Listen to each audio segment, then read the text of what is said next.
Well, good evening and welcome. And I can say good evening because this is a live stream, and it's the first time we have live streamed this Bible study in quite some time. And we quit doing that essentially because of problems that we were having with the reliability of our internet connection. We hope we don't have problems with that tonight. But here we are.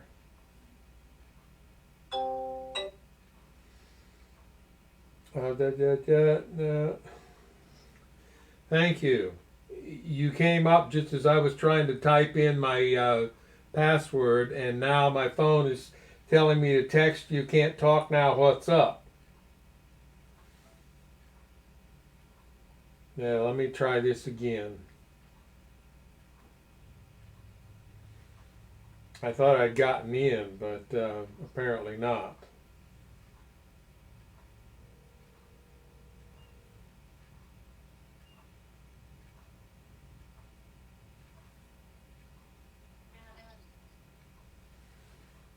Hello, are you on now? Yeah, Well, let me keep it over here until you get it put away so it doesn't make noise like that. can you hear me? I can hear you. Okay. Now we'll set it over there. Anyway, um, yeah, I slept in this afternoon, woke up about 3 o'clock, and was worried that it might be a little late to try and record something and get it to upload in time. So we're going to try and do it live tonight, and we'll see how that goes.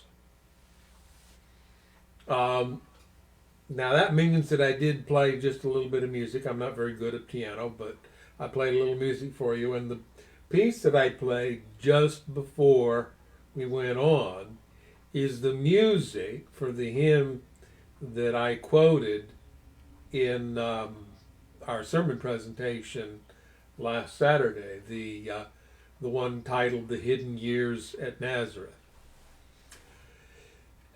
As far as what's been going on here, mostly that has been a new game. Less than a year ago, my wife found a game titled Ship Graveyard Simulator. Now, you may be aware that on the coast of Africa, there are places where they take uh, worn out ships to be salvaged, and there are people that will go to these places and will do the work of cutting these ships up into scrap metal and then recycle the scrap metal. And so this game was an attempt to simulate that process. And we got it and we played it. Um, you would you would order a ship. They put a virtual computer in your hut. Essentially, it's a hut you stayed in, a one room hut. Had a computer and a bed and a few, you know, storage places. And you had a pickup truck. And you would get up in the morning, hop in your pickup truck, and drive it to whatever ship you had delivered. And the bigger the ship, the more it cost, of course. And you would go onto the ship and you would collect um, resources off the ship. If you found puddles, you had a vacuum, you could vacuum them up. You could cut things off the walls. You could break up things that were sitting on the deck of the ship. But when you got done and you recovered all the resources from the ship itself was still there, which isn't a very good simulation because that's not what they do. They actually cut the whole ship up. Well, a couple of weeks ago, my wife discovered they had finished a new version of the game, Ship Graveyard Simulator 2. So she got that and we began playing it. Well, in this version, you go through and you take everything out of the ship and you knock down all the walls and you have a saw and a torch and a hammer and so forth, and you break out the rivets so you can knock the walls down You cut the braces so that the structural steel will collapse and you can pick it all up. And the weird thing about this one is you have a bigger truck and you can throw a crate of what you've collected from wherever you are onto the truck. And you can throw that thing. And this is weird because these things, they give it in kilograms, and the crates will eventually hold up to 200 kilograms, which is north of 100 pounds. And yet somehow you can still throw this thing the full length of the ship accurately enough for it to land in the truck. But other than that little unreality, you actually do take the whole ship down, and when you get down to the hull of the ship, you cut it apart, and you call a crane, and it picks it up and hauls it off, and you get credit for that scrap. Another element of it is it bundles the material up in buckets, and then you have to sort those by there's four categories: metals, non-metals, equipment, and liquids. And you have a little they make it look like a control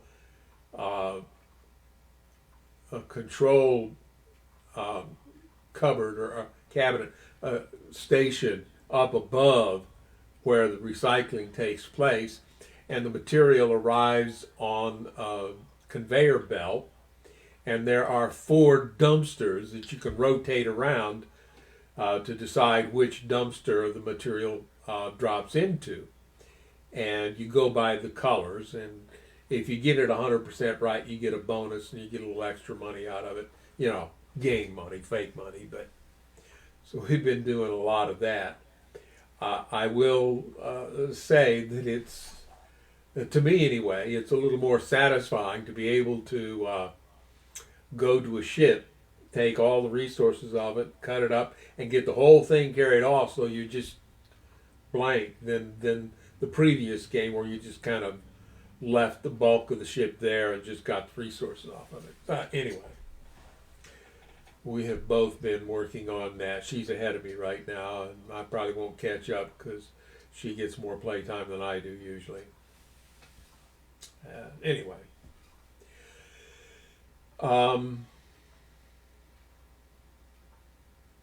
I did want to spend just a little bit of time this week talking about why we do this, why we once a week put a Bible study up and make it available online. And of course, nowadays, everybody does this. Back in the 1950s, when television was first a thing, a black and white television camera was a box bigger than the little refrigerator we have in our bedroom, with three lenses on the front. Very large thing. It was heavy. It had a special dolly on it. And these were very high dollar items. And of course, then if you were going to do television broadcasting, well, then you had to have the equipment to do the video mixing, to bring the camera and other video signals in and arrange them in order. And then you had to have a transmitter and a tower and an antenna on the tower. It was a very, very expensive process. And there were, because of the bandwidth demands of a television signal, even the lower resolution signal that they had then, which was roughly equivalent to the 640 by 480 of the older computers, it was still very expensive to do. And when, of course, when they went to color, things got even more complicated. But of course, then as technology advanced, the cameras became smaller until when I was college age, the bulk of the camera was the lens, because they affixed them with zoom lenses that could do a lot of focus and zoom functions, and it was a big thing on front of a much smaller camera. but it was still extremely expensive. And then in the 2000s, along came high definition television, and that was roughly 1080 by well, actually the width was 1920 pixels by 1080 pixels in height for a wider presentation, which is roughly what we do here. Now, we don't get that full resolution. Facebook only allows us 720, but that's still more than 640 by 480. There's more definition and detail there in that. And the thing is, you can nowadays get that high definition video signal out of a very inexpensive camera. And most of us carry one of those cameras or multiple numbers of those cameras around with us in our phone. And then they come embedded in our computers, which is the one I'm using here. And so the ability to produce video content has become way, way, way less expensive. And so everybody and his distant cousin is doing it. And, well, here we are. We're doing it too. And because of the tradition that we had of studying the Bible on Friday nights at this house, we are streaming that. That's our offering. Now, you may be aware that there aren't a lot of people who follow this, and you might also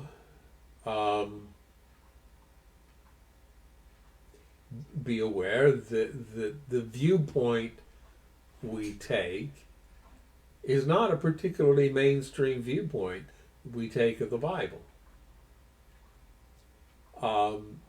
And that may help explain why we don't have a big following, because the people are used to the more traditional approaches to Bible interpretation, and we're not doing that. And we're taking an approach that holds us as individuals accountable for our own attitudes and an understanding that, you know, we don't fix things by just changing our behavior, that we need to change who we are, and that only God can do that. And of course, then we look to the character of God, and we have taken the position in this group that the character of God is best revealed on the cross of Christ, and that he is nonviolent. And that puts us in kind of a jam when going through the Old Testament, because the Old Testament is written out of a very violent world and by people who, because they're in that world, are themselves pretty violent, and they see their life as adjusting to this violence and arranging government structures to protect them from the violence of those around them. And so when they look to God, they see God as fulfilling their needs. Well, one of their needs is someone to go out and fight their enemies. So God becomes the ultimate warrior to fight their enemies. But what if that's not what God really is? How do we understand the Old Testament in that shape? And we have, to some extent anyway, accepted the explanation expounded by Dr. Greg Boyd in his book, Crucifixion of the Warrior God, where he expounds his cruciform hermeneutic, where he suggests that we have to understand the Old Testament as God breathed, but yet as not entirely accurate about the character of God, because the character of God is revealed on the cross, and that is contrary to the depictions of God that we find from place to place in the Old Testament. And his explanation for that became that in his descriptions in the Old Testament, God bore the sin of his people, just as in the New Testament, Jesus bore the sins of his people in his body on the tree. And so when we read something saying that God ordered them to go out and exact vengeance on the Midianites, or to destroy the people in Canaan so that they could take over the land, we understand that as their perception and not necessarily as the reality. Now, how do we do this? And there is someone that helped us get into this understanding that we no longer pay a whole lot of attention to, but he was the one who introduced us to the idea that penal substitution is not a very good and uplifting explanation of the atonement of Christ. He introduced us, well, he introduced me to the idea that I can do my own thinking. Well, and that was an important thing. He also spends a lot of time focusing on the difference between imposed law, that's human law, and natural law, which is God's law. Natural law is understood in terms of the laws of physics or the laws of thermodynamics or other natural laws that essentially enforce themselves. If you live out of harmony with these laws, bad things happen. Not because God does them, but just because that's the way reality is. And when the Bible says that the wages of sin is death, notice that it uses the term wages, not punishment. However, most people read that verse and they say, God's going to punish you by killing you if you sin. So he got us past that. Now, he has a very extensive ministry. He has a program every Saturday that he streams online. He has quite a number of people who attend that, and then a following nationwide who see the thing. And he publishes books and other materials. He has a blog now that he puts up all the time. And one time he told us why he did this. And I was not entirely pleased with his explanation. You see, he was worried that until people got right with God, and there were enough people who had an experience with God,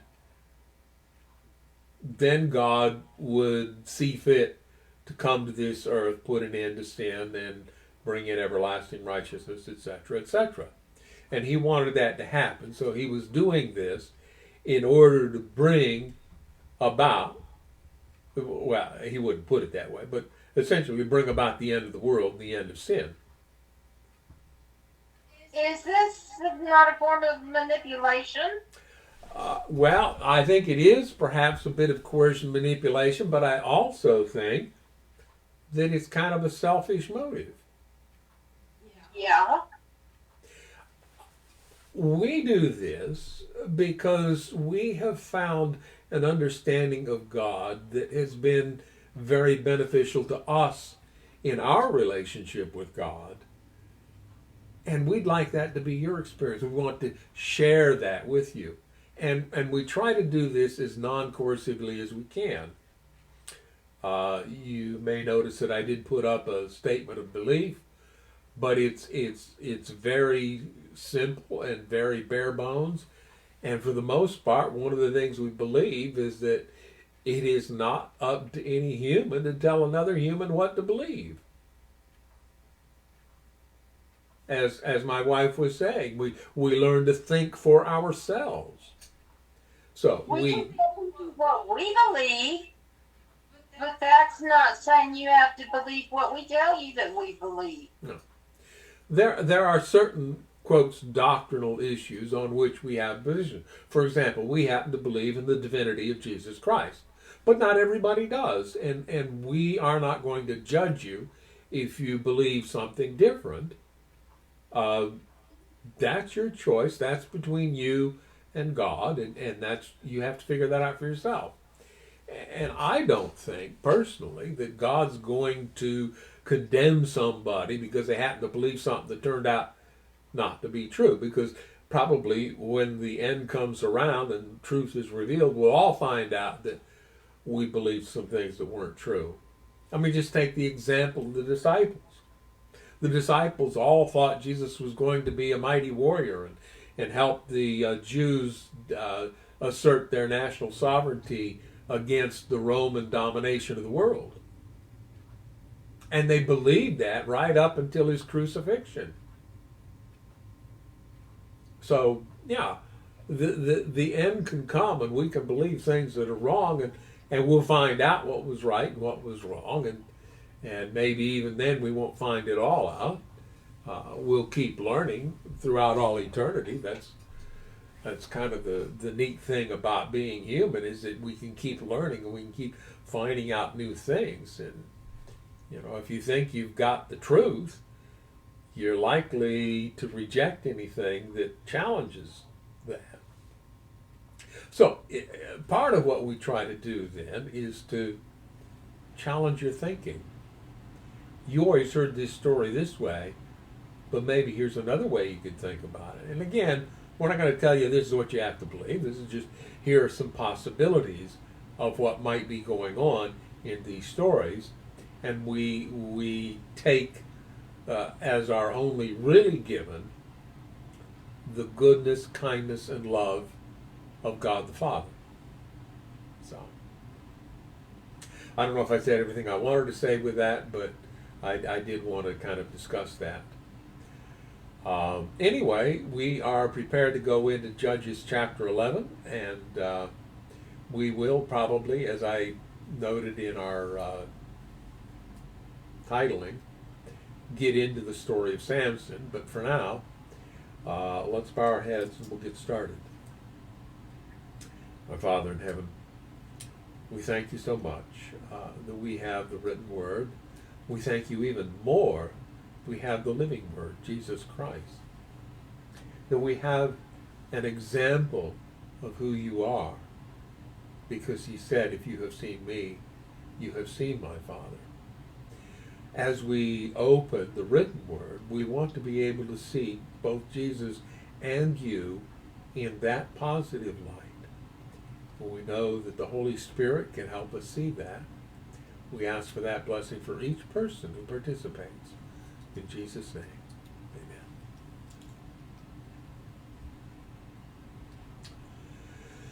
So, Judges chapter 11. I tried to remember this name last week, and I don't think I got it right.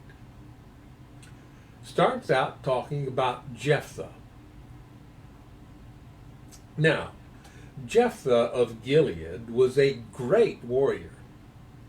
He was the son of Gilead, but his mother was a prostitute. Gilead's wife also had several sons, and when these half-brothers grew up, they chased Jephtha off the land. You will not get any of our father's inheritance, they said, for you are the son of a prostitute. Boy, judgmental. He's a human being. His mother's choices had no bearing on who he is. But they treated him like that. You know, the old bastard mentality. You're a bastard, you're an illegitimate, you don't deserve what the rest of us deserve. Yeah. So Jephtha fled from his brothers and lived in the land of Tob. Soon he had a band of worthless rebels following him. Now I'm going to go back in this version 2 chapters, because I saw that worthless rebels and I wondered about that. I wondered how it showed up in some of the other versions, and I looked it up, and there were some pretty different approaches to that description of Jephthah's associates. And I found out that the Hebrew word in question is used earlier here in Judges chapter 9, where it says that we're talking the story of Abimelech, which we covered last week. And the people of Shechem gave him 70 silver coins from the temple of Baal-Berith, which he used to hire some reckless troublemakers who agreed to follow him. Now, the NIV uses the term adventurers with different adjectives in both of those cases. The King James Version uses the term vain men in both of those cases, both here in chapter 9 and then in chapter 11, where we're reading right now. So these worthless rebels are, in the King James, vain men. Now, there are two meanings for the word vain in modern usage. We can say he did that in vain. In other words, he went to all that work and it had no effect at all. It didn't change anything. He put all that effort in vain. That's one meaning. The other meaning is the one used in the song, "You're So Vain." You're so vain, you probably think this song is about you, or vanity. Now, that leads us sometimes to misunderstand the King James rendering of the song of Ecclesiastes, because it starts out using that term vanity, but it's empty or useless is the meaning there, not excessive pride in one's attributes. So the use of vain men there was essentially worthless or meaningless men. So this rendition here, worthless rebels, is probably a fairly good. Empty is another word that the King James used to translate the Hebrew in this case. So empty men, airheads of some sort. Guys who will go out and follow a leader and do whatever he says. So Jephtha becomes one of these leaders, kind of like Abimelech. At about this time, the Ammonites began their war against Israel.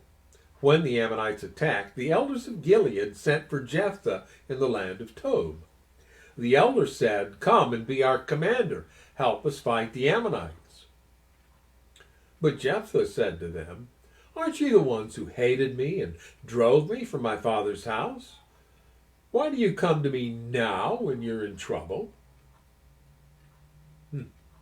"Because we need you," the elders replied. "If you lead us in battle against the Ammonites, we will make you ruler over all the people of Gilead." Now, remember that Gilead is the Transjordan territory, the area west of the Jordan River that the Israelites had taken as they were arriving at the Promised Land. Jephtha said to the elders, "Let me get this straight. If I come with you, and if the Lord or Yahweh gives me victory over the Ammonites, will you really make me ruler over all the people?" "The Lord is our witness," the elders replied. "We promise to do whatever you say." Now remember, these are the Ammonites. These are descendants of Lot, Abraham's nephew. So these are still relatively closely related people, but they're at war with each other. And of course, the Ammonites lived in the Transjordan area as well, so it would make sense that they would attack Gilead first. So the people of Gilead are calling on Jephtha to help them out. So the people make an oath. The elders of Gilead make an oath to Jephtha. "The Lord is our witness. We promise to do whatever you say." So Jephtha went with the elders of Gilead, and the people made him their ruler and commander of the army. At Mizpah, in the presence of Yahweh, Jephtha repeated what he had said to the elders. Then Jephtha sent messengers to the king of Ammon, asking, "Why have you come out to fight against my land?" The king of Ammon answered Jephthah's messengers. When the Israelites came out of Egypt, they stole my land from the Arnon River to the Jabbok River and all the way to the Jordan. Now then, give back the land peaceably. So this is a property dispute, essentially. Property disputes can get particularly nasty. People have been killed over property disputes. And essentially, if you go to war over territory, that's just a violent property dispute. And that's what's happening here. Jephtha sent this message back to the Ammonite king. This is what Jephtha says. Israel did not steal any land from Moab or Ammon. When the people of Israel arrived at Kadesh on their journey from Egypt after crossing the Red Sea, that footnote will tell us the Hebrew means Reed Sea, they sent messengers to the king of Edom asking for permission to pass through his land, but their request was denied. Then they asked the king of Moab for similar permission, but he wouldn't let them pass through either. So the people of Israel stayed in Kadesh. Finally, they went around Edom and Moab through the wilderness. They traveled along Moab's eastern border and camped on the other side of the Arnon River. But they never once crossed the Arnon River into Moab, for Arnon was the border of Moab. Then Israel sent messengers to King Sihon of the Amorites, who ruled from Heshbon, asking for permission to cross through his land to get to their destination. But King Sihon didn't trust Israel to pass through his land. Instead, he mobilized his army at Jahaz and attacked them. But the Lord, the God of Israel, gave his people victory over King Sihon. So Israel took control of all the land of the Amorites who lived in that region, from the Arnon River to the Jabbok River, and from the eastern wilderness to the Jordan. In other words, they took control of his territory, which was part of Gilead. So you see, it was the Lord, the God of Israel, who took away the land from the Amorites and gave it to Israel. Why? I don't know if I believe that. Huh? I don't know that I believe that. Well, Jephtha did. Oh. Yeah. That's what we say when we read these things in the Old Testament that portray God as acting violently and getting involved in these land disputes and so forth. We take that as the way the people of Israel viewed their God, not necessarily as an accurate depiction of him. And there's a place in the Old Testament where God told them what to do in order to allow him to be the one to run the people out. But they didn't do that. Right. They did their own thing, which was violent. Right.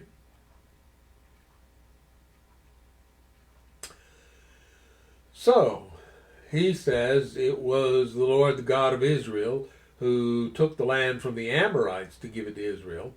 Why then should we give it back to you? You keep whatever your God Chemosh gives you, and we will keep whatever the Lord our God gives us.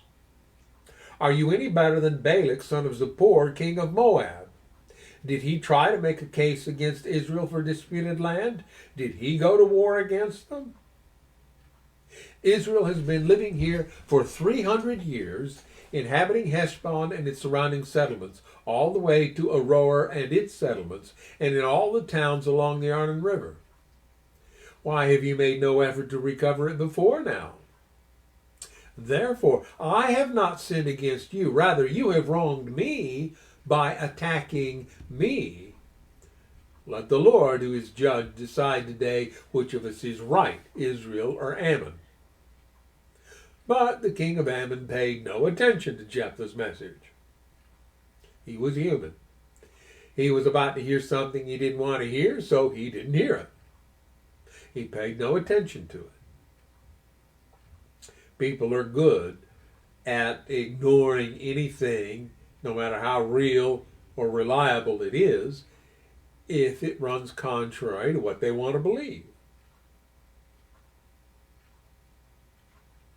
Jephthah's vow. Now here is where the story gets weird and violent and ugly.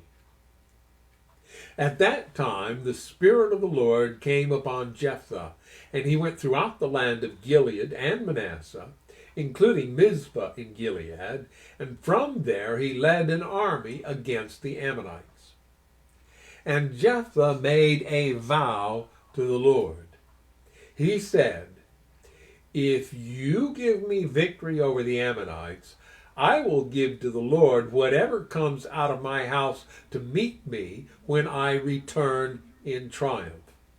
I will sacrifice it as a burnt offering."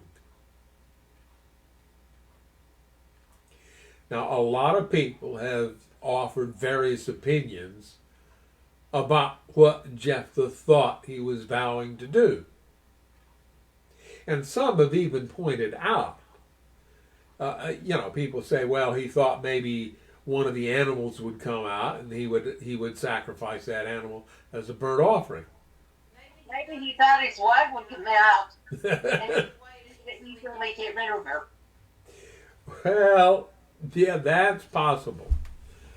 But I heard somebody recently, I'm not sure who, talk about this, saying that if you come home in victory and you have become a hero to the people, don't you think that members of your family who will hear the news are likely to come out to greet you in great glee and happiness, and to make it a point to come out as soon as they hear you're arriving, and therefore be the first things out of the house?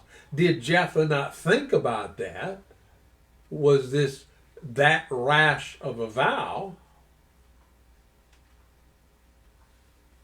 Well, anyway, some of you know the story, so you know what's going to happen here. But there is, in the Old Testament, in the list of rules that they were supposed to follow, there is a place where it says that if a man makes a vow to the Lord, he is required to keep it no matter what. If a woman makes a vow to the Lord, then she has to keep it unless her husband or her father says she doesn't have to. Yeah. So he made that pledge, and he was living under that list of rules. He had to keep his pledge, even though he didn't want to. Well, anyway, reading on. So Jephtha led his army against the Ammonites, and the Lord gave him victory. He crushed the Ammonites, devastating about 20 towns from Aroer to an area near Minnith and as far away as Abel-Keramim. In this way, Israel defeated the Ammonites. Now, those of you who are familiar with Bible history will know that Ammon continued to be a thing. And in fact, today, the capital of Jordan is called Amman, A-M-M-A-N. Yeah, same territory, similar name. Jordan is likely populated by descendants of the Ammonites, at least some of them, although I'm sure a lot of mixing has taken place in the centuries since then. But it was the Ammonites that David fought against in the story of Bathsheba.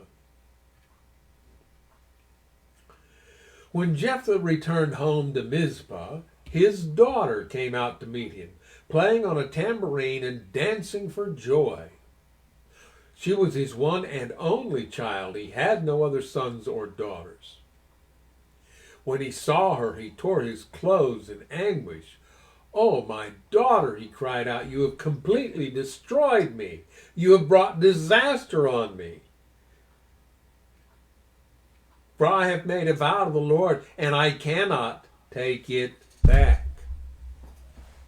Rules. letting the rules overcome basic human decency. And she said, Father, if you have made a vow to the Lord, you must do to me what you have vowed, for the Lord has given you a great victory over your enemies, the Ammonites. But first, let me do this one thing. Let me go up and roam in the hills and weep with my friends for 2 months, because I will die a virgin. Now, that language, die a virgin, is not what you'll find in the King James. What the King James says, because I will never marry.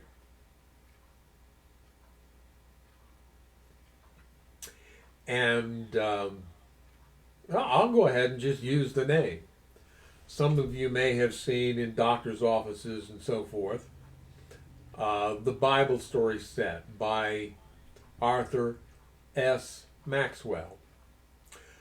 Arthur Maxwell was a British man, and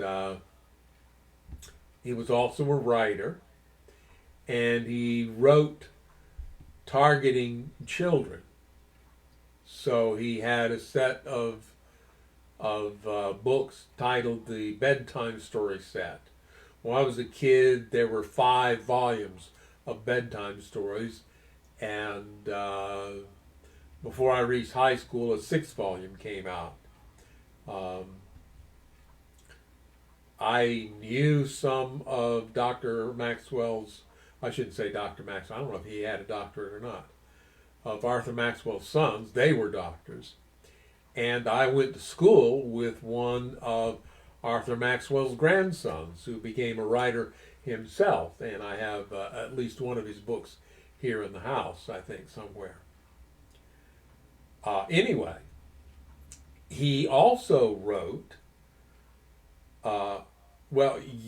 before he really got into the bedtime story set, he had a set of a 5-volume set come out of The Children's Hour, which had similar stories in it. And at the end of each of those volumes, he wrote a synopsis of Bible history, so that over the 5 volumes of The Children's Hour, he got the whole Bible story in. And that project led him to take on a larger project of doing the entire history of the Bible as children's stories in the 10-volume Bible story set, which you may even today find in doctor's offices. And let me just grab a book here real quick.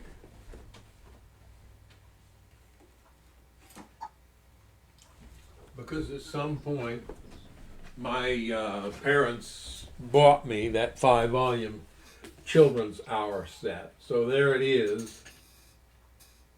The Children's Hour with Uncle Arthur, Arthur S. Maxwell.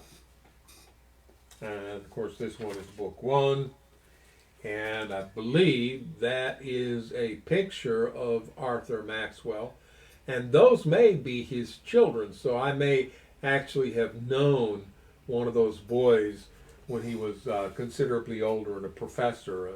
He would have been father of the grandson that I knew in college. Anyway, his take on this story was a very literal reading of those words out of the King James, that I will never marry. So his take on the story was that he didn't offer as a burnt offering, but he kept her from marrying for the rest of her life. But that's not what he vowed to do. And if that was all he was going to do his daughter, I don't think he'd use this disaster language as he uses here. So it is likely that he did what he said he was going to do, because he'd made a vow and he didn't believe he could go back on it. You may go, Jephtha said, and he sent her away for 2 months. She and her friends went into the hills and wept because she would never have children. When she returned home, her father kept the vow he had made, and she died a virgin. So it has become a custom in Israel for young Israelite women to go away for 4 days each year to lament the fate of Jephthah's daughter.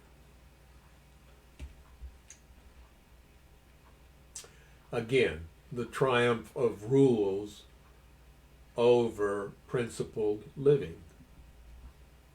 Principled living, you would understand that if you make a vow and it turns out to be rash and stupid, you don't go ahead and do it. You believe that God is forgiving and kind and gracious, and He'll understand that you were being a bit stupid, but especially if that vow is going to harm someone. well, exactly. And human sacrifice was not something God approved. It happened, even in Israel, but it wasn't something that God approved.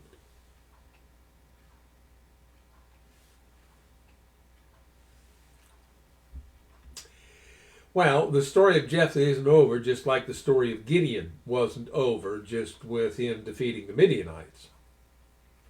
Then the people of Ephraim mobilized an army and crossed over the Jordan River to Zaphon. They sent this message to Jephtha: "Why didn't you call for us to help you fight against the Ammonites? We're going to burn down your house with you in it." Well, yeah, the Ephraimites are being pretty toxic here, aren't they? Quite a threat. We're going to burn down your house with you in it. Jephtha replied, "I summoned you at the beginning of the dispute, but you refused to come. You failed to help us in our struggle against Ammon. So when I realized you weren't coming, I risked my life and went to battle without you. And the Lord gave me victory over the Ammonites. So why have you now come to fight me?" The people of Ephraim responded, "You men of Gilead are nothing more than fugitives from Ephraim and Manasseh." In other words, the various tribes of Joseph. So Jephtha gathered all the men from Gilead and attacked the men of Ephraim and defeated them. Jephtha captured the shallow crossings of the Jordan River, and whenever a fugitive from Ephraim tried to go back across, the men of Gilead would challenge him. "Are you a member of the tribe of Ephraim?" they would ask. If the man said, "No, I'm not," they would tell him to say, do you know this one? Shibboleth. If he was from Ephraim, he would say Sibboleth, because people from Ephraim cannot pronounce the word correctly. Then they would take him and kill him at the shallow crossings of the Jordan. In all, 42,000 Ephraimites were killed at that time. Like I say, ugly. Say it again. I was talking when you started and the phone blanked you out. And that's cool beans, huh? Well, yeah, it's blatant. It's an attempted genocide again. Get rid of all the Ephraimites. Murder in the name of the Lord. Get rid of the people that God loves, so God will love you. Yeah.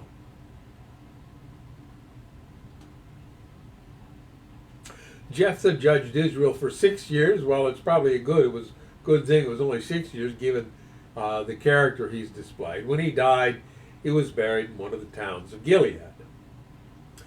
After Jephtha died, Ibzan from Bethlehem judged Israel. He had 30 sons and 30 daughters, which means he probably had more than one wife. He sent his daughters to marry men outside his clan, and he brought in 30 young women from outside his clan to marry his sons. Ibzan judged Israel for 7 years. When he died, he was buried at Bethlehem. After Ibzan died, Elam from the tribe of Zebulun judged Israel for 10 years. When he died, he was buried at Aijalon in Zebulun. After Elon died, Abdon, son of Hillel, from Pirathon, judged Israel. He had 40 sons and 30 grandsons who rode on 70 donkeys. He judged Israel for 8 years. When he died, he was buried at Pirathon in Ephraim in the hill country of the Amalekites. And he didn't have a home. He had a compound. Yeah. Yeah, 40 sons. Yeah, he had to have a sizable estate.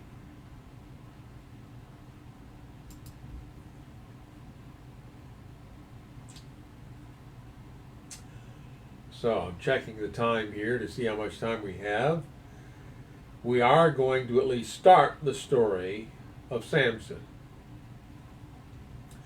Again, the Israelites did evil in the Lord's sight, so the Lord handed them over to the Philistines, who oppressed them for 40 years. In those days, a man named Manoah from the tribe of Dan lived in the town of Zorah. His wife was unable to become pregnant, and they had no children. The angel of the Lord appeared to Manoah's wife and said, "Even though you have been unable to have children, you will soon become pregnant and give birth to a son. So be careful. You must not drink wine or any other alcoholic drink, nor eat any forbidden food." Footnote A on the forbidden food, any unclean thing. Also in verses 7 and 14 of this chapter 13. You will become pregnant and give birth to a son, and his hair must never be cut, for he will be dedicated to God as a Nazirite from his birth. He will begin to rescue Israel from the Philistines. Notice it says begin. Apparently God knew that whatever Samson did, there would be trouble with the Philistines for a very long time. The woman ran and told her husband, "A man of God appeared to me. He looked like one of God's angels, terrifying to see. I didn't ask where he was from, and he didn't tell me his name. But he told me, 'You will become pregnant and give birth to a son. You must not drink wine or any other alcoholic drink, nor eat any forbidden food. For your son will be dedicated to God as a Nazirite from the moment of his birth until the day of his death.'" Now, this Nazirite thing will be found in multiple places in the Bible, but it does come from, I believe, the book of Leviticus. And let me just see if there's a footnote here, a marginal reference in this Bible to help me find it here.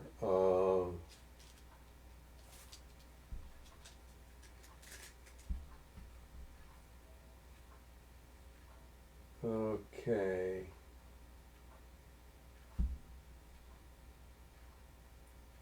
Okay, let's see. 13.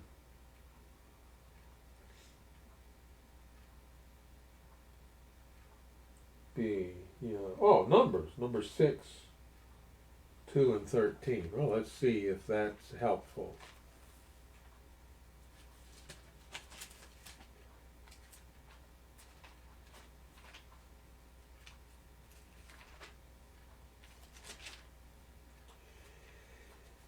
Yes, Numbers chapter 6. Chapter 5 was a test for unformed faithful wife. Yes. Chapter 6, the Nazirite. And as long as he is a Nazirite, he must not eat anything that comes from the grapevine, not even the seeds or skins. So no wine, no raisins, no anything. That was part of the Nazirite vow, and that was the Nazirite, as described in Numbers, is a temporary thing. But God is telling this woman that her son will be a lifetime Nazirite. He is never to escape the vow that was made for him before he was even born. The woman ran and told her husband, "A man of God appeared to me. He looked like one of God's angels, terrifying to see. I didn't ask where he was from, and he didn't tell me his name, but he told me, 'You will become pregnant and give birth to a son. You must not drink wine or any other alcoholic drink, nor eat any forbidden food, for your son will be dedicated to God as a Nazarite from the moment of his birth until the day of his death.' Then Manoah prayed to the Lord, saying, 'Lord, please let the man of God come back to us again and give us more instructions about this son who is to be born.'" Now, more than a year ago, we did a sermon presentation on this story. And I won't refer to all of that. I won't try and bring it up. But we did talk about some of the things that are going on here in the story of Samson, including Manoah's request here. He wants to know more. Can the man of God come back? Well, God answered Manoah's prayer, and the angel of God appeared once again to his wife as she was sitting in the field. But her husband Manoah was not with her. So she quickly ran and told her husband, "The man who appeared to me the other day is here again." Manoah ran back with his wife and asked, "Are you the man who spoke to my wife the other day?" "Yes," he replied, "I am." So Manoah asked him, "When your words come true, what kind of rules should govern the boy's life and work?" The angel of the Lord replied, "Be sure your wife follows the instructions I gave her. She must not eat grapes or raisins, drink wine or any other alcoholic drink, or eat any forbidden food." Then Manoah said to the angel of the Lord, "Please stay here until we can prepare a young goat for you to eat." "I will stay," the angel of the Lord replied, "but I will not eat anything. However, you may prepare a burnt offering as a sacrifice to Yahweh." Manoah didn't realize it was the angel of Yahweh. Then Manoah asked the angel of the Lord, "What is your name? For when all this comes true, we want to honor you." "Why do you ask my name?" the angel of the Lord replied. "It is too wonderful for you to understand." What does the name represent in the Bible? Character. What is the angel of the Lord telling Manoah about the character of God? Can't understand it. It's way beyond your comprehension. It's too wonderful for you to understand. And I would suggest that even today, when we have an improved New Testament understanding of God's character, that it is still too wonderful for us to fully understand. Agreed. So we say things here and we might be wrong because we don't understand it fully yet ourselves. Then Manoah took a young goat and a grain offering and offered it on a rock as a sacrifice to the Lord. And as Manoah and his wife watched, the Lord did an amazing thing. As the flames from the altar shot up toward the sky, the angel of the Lord ascended in the fire. When Manoah and his wife saw this, they fell with their faces to the ground. Where does God dwell? In the fire. In the fire. If for eternity we spend our time with God, where will we be? In the fire. Yeah, people have put up this little meme. How do you want to spend eternity? Smoking or non-smoking? Of course, that's based on the idea of an eternally burning hell. But the eternal burning is the presence of God. And if we love God, we'll want to be there and we will be able to dwell with eternal burning. And in this case, the angel of the Lord ascended in the fire. It wasn't a problem for him. God came down in the time of Daniel, and his fire surrounded the three other Hebrews, not Daniel, because he wasn't there with them in the furnace for whatever reason. We won't go into that right now. The flames of the furnace did not harm them because they were in the presence of eternal burning, and they were not harmed.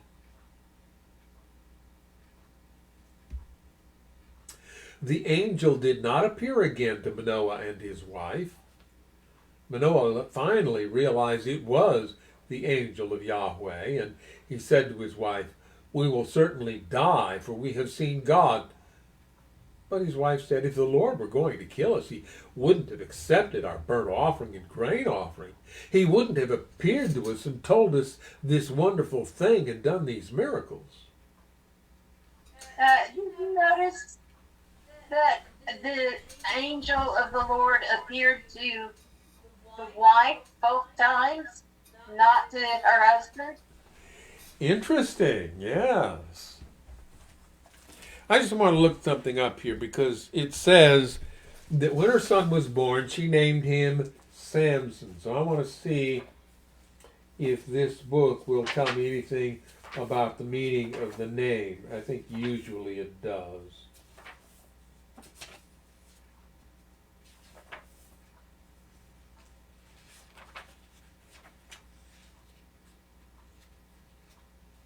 And did you notice that the wife believed him, but the Yeah. husband doubted?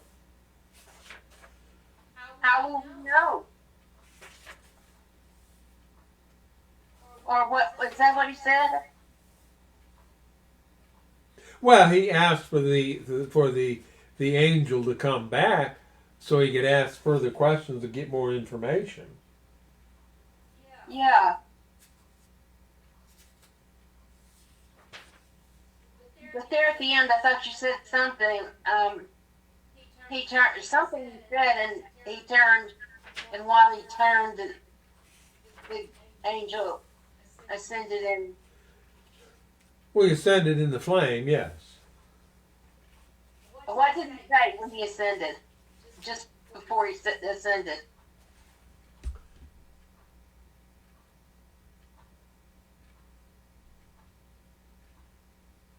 Well, he said, "Why do you ask my name? It is too wonderful for you to understand." Yeah. And then what did Manoah do? He gave the offering, the young goat and a grain offering, offered it on a rock, and they let it on fire because the angel had said, "I won't eat, but you can offer a burnt offering." And then he ascended in the flame. All right. I thought I heard some doubt. Well, I guess maybe not. in verse 22, he says to his wife, "We will certainly die, for we have seen God." Yeah.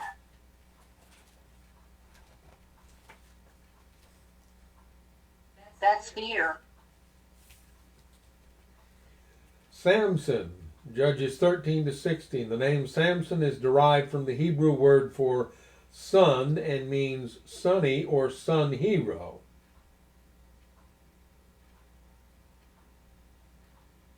He was born at Zorah in Dan on the borders of Judah, about 14 miles west of Jerusalem.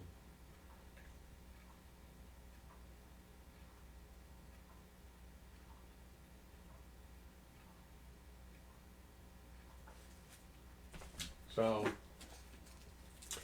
and you wonder if she's calling him Sonny or Sun Hero, if maybe there were some vestiges of sun worship in her understanding that she would use a name like that. And the Spirit of the Lord began to stir him while he lived in Mahanadan, which is located between the towns of Zorah and Eshtaol. And looking at my clock, we'll go on to one more chapter at least. Samson's riddle. One more chapter. I'm going to have to cut it. What? You go on to one more chapter. I'm going to have to cut it. Okay. Good night. Good night. One day when Samson was in Timnah, one of the Philistine women caught his eye. When he returned home, he told his father and mother, "A young Philistine woman in Timnah caught my eye. I want to marry her. Get her for me." Now, in a time of arranged marriages, how does a young man get away with telling his parents, "Hey, I want that woman, get her for me"? I mean, you married who they arranged for you to marry, right? Well, not Samson.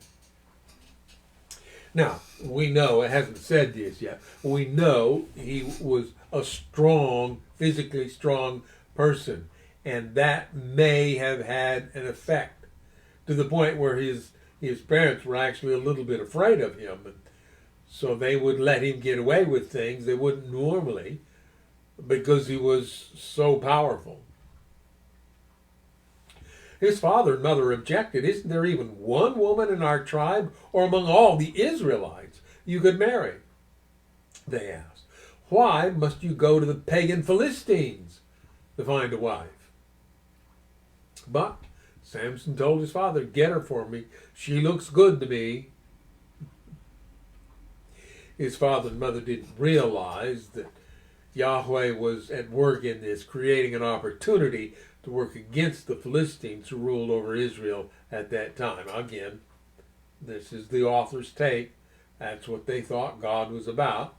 So if this happened, God was in it, and God was using it to stir up Samson against the Philistines.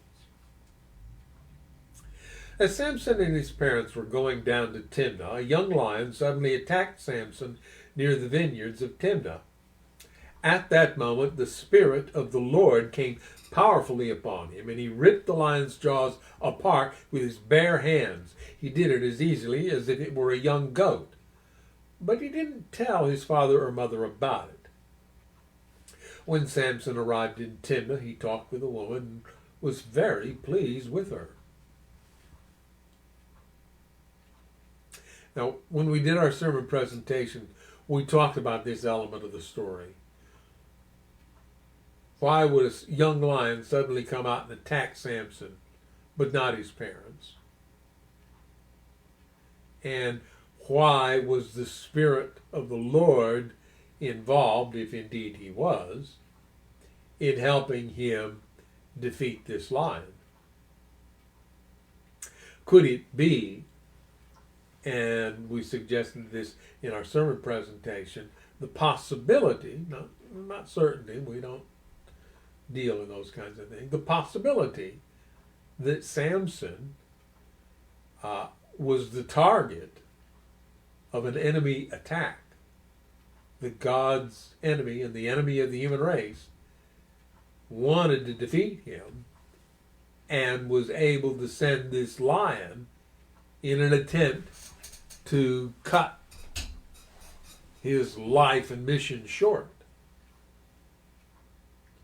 And so the Spirit of God comes and helps him deal with the threat.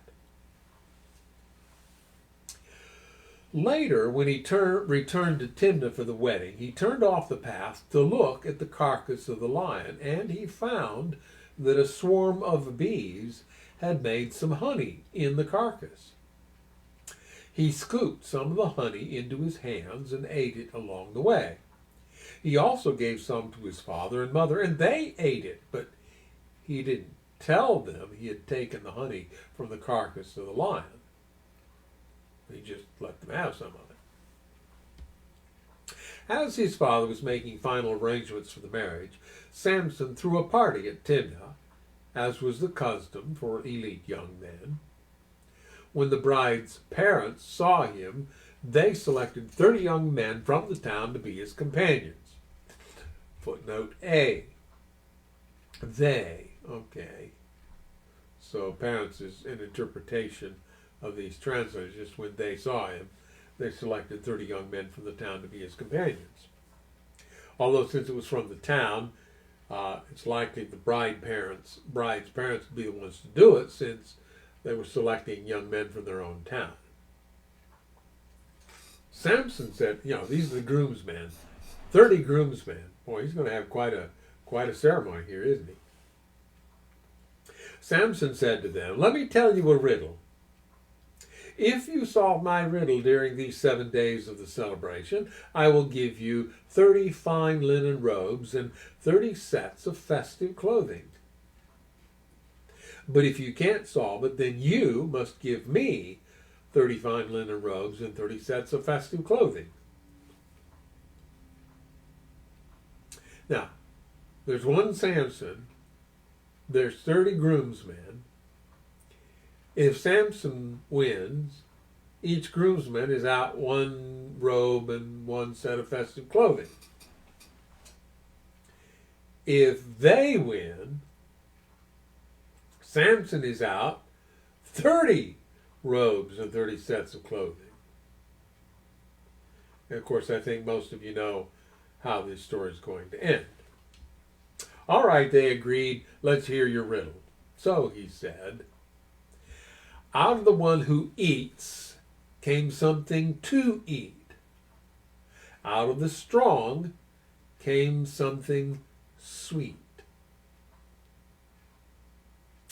3 days later, they were still trying to figure it out.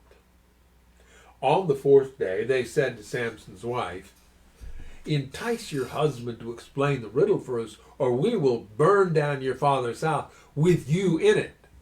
There's that same threat. They used that threat against Jephtha.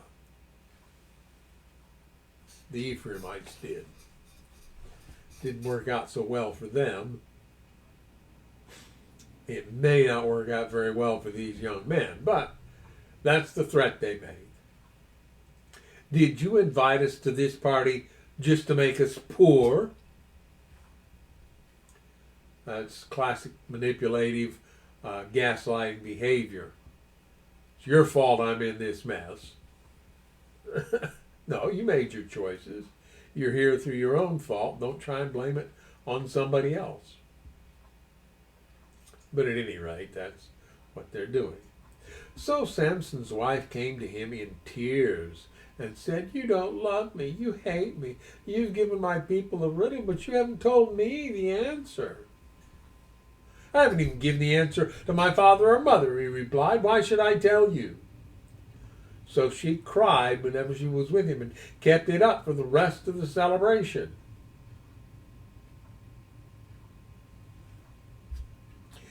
You see that sometimes in these court videos. A woman will come to court and she'll tell the judge a sob story and break down in tears trying to win the judge's sympathy. Most of the time it doesn't work. Judges do these things day in, day out for years. They've seen these ploys. They recognize that a lot of the time these things are crocodile tears trying to elicit sympathy, and they just ignore it. I think that's what this lady is doing. Probably a teenager, possibly even preteen, very young, but already skilled at this. At last, on the 7th day, he told her the answer because she was tormenting him with her nagging. Then she explained the riddle to the young men. So, before sunset of the 7th day, the men of the town came to Samson with their answer. "What is sweeter than honey? What is stronger than a lion?" And I like Samson's reply. He knew what had happened. So his reply is, if you hadn't plowed with my heifer, you wouldn't have solved my riddle. He's telling them, I know how you did this. Then the Spirit of the Lord, or whatever spirit would come upon him, probably not the spirit of Yahweh, the Creator God, probably the spirit of the destroyer, but at any rate, it came powerfully upon him. He went down to the town of Ashkelon, killed 30 men, took their belongings, and gave their clothing to the man who had solved his riddle. But Samson was furious about what had happened, and he went back home to live with his father and mother. So his wife was given in marriage to the man who had been Samson's best man at the wedding.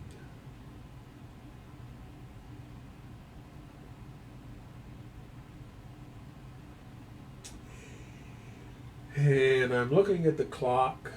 Yeah, let's go ahead. I think we can do one more chapter of this. There's at least 2 more chapters of the story of Samson's.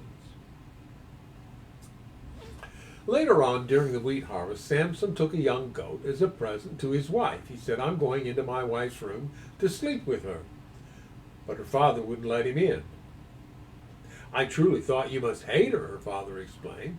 So I gave her in marriage to your best man. But look, her younger sister's even more beautiful than she is. Marry her instead. Samson said, this time I cannot be blamed for everything I am going to do to you Philistines. Then he went out and caught 300 foxes. He tied their tails together in pairs, and he fastened a torch to each pair of tails. Then he lit the torches and let the foxes run through the grain fields of the Philistines. He burned all their grain to the ground, including the sheaves and the uncut grain. He also destroyed their vineyards and olive groves. Yeah, what do you think an animal's going to do? You tie a torch to his tail and set the torch on fire. What's it going to do? It's going to run. It's going to try and get away. Well, I'm sure he had that figured out, and he knew they would run, and they would run through all the fields and the hither, thither, and yon, trying to get away from that fire, and the fire would set to blaze the ripe grain.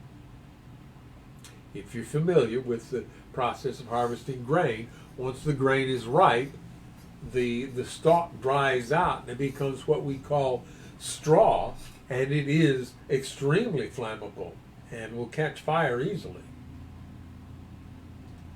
And that's what Samson took advantage of. So at this point, he hasn't done anything other than the 30 Ashkelonites that he killed to get their clothes. In this case, he hasn't done anything that kills anybody. He's just destroying their crops. Who did this? The Philistines demanded. Samson was the reply, because his father-in-law from Timnah gave Samson's wife to be married to his best man. So the Philistines went and got the woman and her father and burned them to death.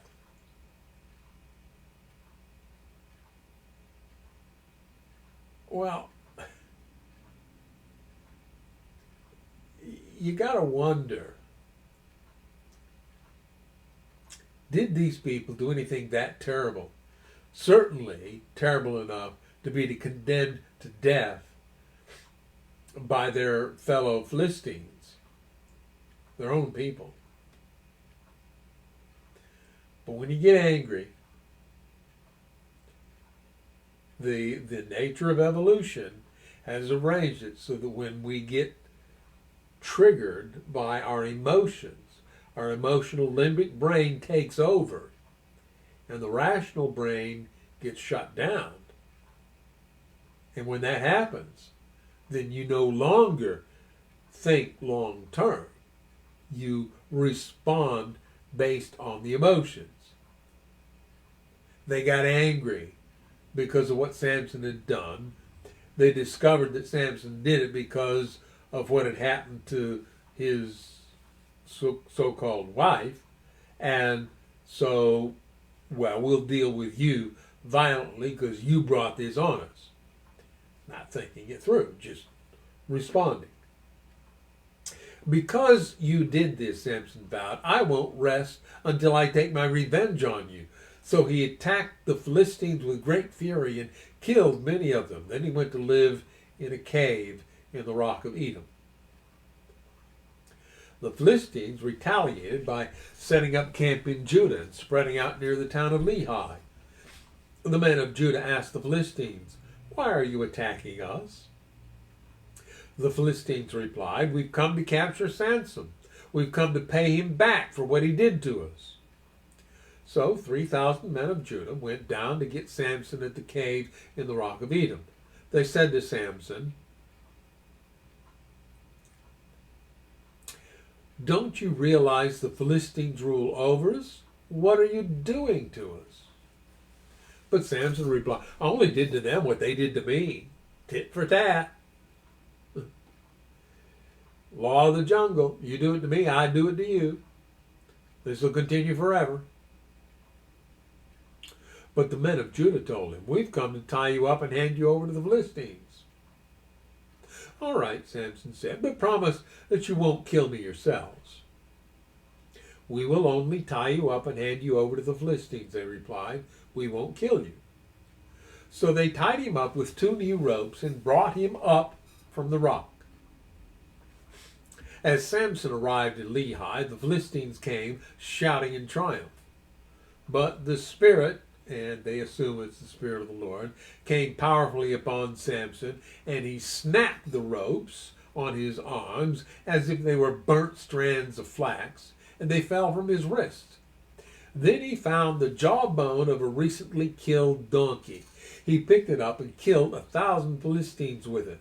Then Samson said, poetically, of course, "With the jawbone of a donkey, I've piled them in heaps. With the jawbone of a donkey, I've killed 1,000 men." And from this story, then, we get the saying about the jawbone of a King James term for donkey. And it even has been used for people who've had to suffer through pontificating speech. 1,000 men killed by the jawbone of, anyway. When he finished his boasting, he threw away the jawbone, and the place was named Jawbone Hill, or En Hakori, or Ramoth Lehi. Yeah, okay. Samson was now very thirsty, and he cried out to the Lord, "You have accomplished this great victory by the strength of your servant. Must I now die of thirst and fall into the hands of these pagans?"